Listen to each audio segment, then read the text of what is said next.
Just a quick message before this video starts. We are hosting a giveaway in celebration of the launch of our new website, fact5.net. If you want to enter for a chance to win one of 10 Amazon gift card vouchers, then click the first link in the video description. Good luck.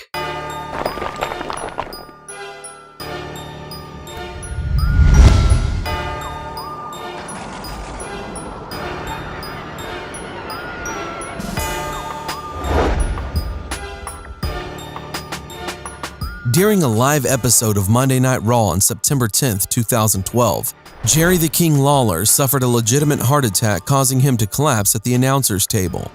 Paramedics quickly rushed to the scene and performed CPR on Lawler before he was moved backstage to be resuscitated.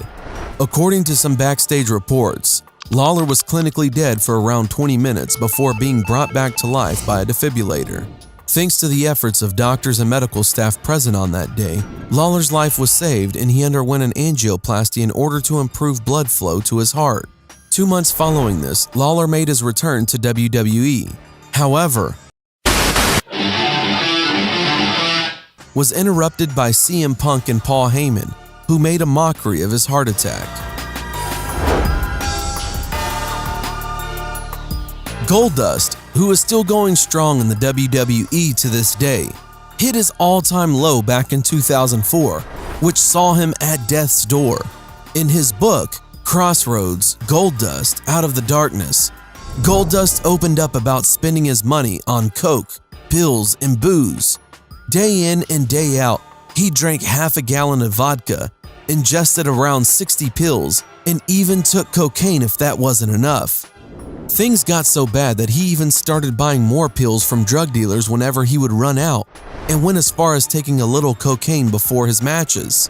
After a 3-day binge, Goldust finally realized that enough was enough and sought help from his father, the late Dusty Rhodes. After spending some time rehabilitating, Goldust is now drug and alcohol free as of May 2008 and is looking better than ever.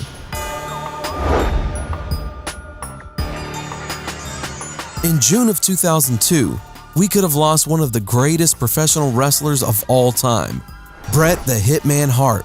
Hart was riding at a high speed on his bike when he hit a pothole, causing him to fly over his handlebars and land hard on the back of his head. Hart was left completely paralyzed on the left side and suffered a stroke as a result of the accident. Fortunately, Hart was able to recover after months of physical therapy. However, he does suffer from emotional imbalance. This was not the only instance where Bret Hart escaped death, as he was a victim of prostate cancer back in early 2016. Thankfully, after a successful surgery, Bret Hart appeared to have beaten the disease as it did not spread to other areas of his body. The Heartbreak Kid. Shawn Michaels nearly lost his life in a struggle with drug abuse during the late 90s and early 2000s. We would have never seen some of his greatest matches with the likes of Ric Flair, Chris Jericho, and The Undertaker. Imagine that. Actually, we wouldn't want to. During these dark times, Michaels would often get drunk and take drugs on a regular basis. But things got worse when he started to have suicidal thoughts. In fact, in his autobiography, Wrestling for My Life, The Legend, the Reality, and the Faith of a WWE Superstar, Michaels stated, "I was doing everything I could to kill myself except put a loaded weapon in my hand." Luckily, Michaels decided to stop before he could do any further harm to himself after his 2-year-old son noticed him unconscious on the couch and asked his mother why his father was sleeping all the time. The limousine-riding, jet-flying, kiss-stealing, wheelin'-dealin' son of a gun and 16-time world champion, Ric Flair escaped death back in 1975 when he was involved in a deadly plane crash in Wilmington, North Carolina. The fatal crash occurred when the Cessna aircraft ran out of fuel and crashed close to a mile from Wilmington Airport, claiming the life of the pilot and paralyzing Johnny Valentine, the father of Greg the Hammer Valentine.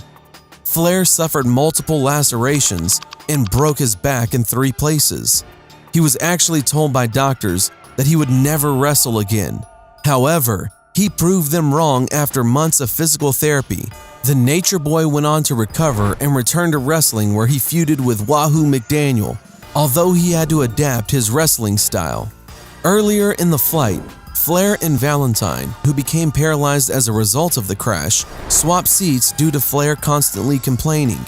Had they not switched seats, Flair's career, legacy, and even the whole of the professional wrestling industry may have been entirely different to the one we all know today.